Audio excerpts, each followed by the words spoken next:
Hi po. May tips na naman akong ibabahagi po sa inyo. Ito yan. Dijads shawaya po. Kasi dati, ino-oven ko yon.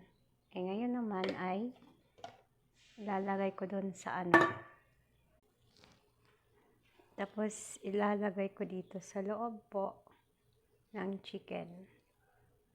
Mamaya, tatahi ko na lang sa ito.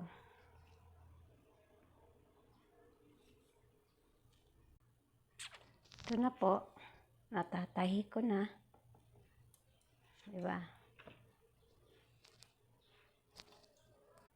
Ito siya, nilagyan ko ng kunting tomato paste. Kasi paghalo-halo ko lang. Kasi binabad ko na to siya eh. Binabad ko na yan siya po. Ito yun siya guys. May kanin dun sa ilalim, yung rice white. Nilagay ko. Lulutuin ko sabay-sabay dito. Kasi yung white rice na yun, lagyan ko lang ng olive oil, tsaka yung pamintang buo. Tapos salt. Yun. Tapos yan, mamaya-maya, ilagay ko na dun sa lutuan po. Ito na po, nilalagay ko na dito. Ayusin ko na. Kalagay po.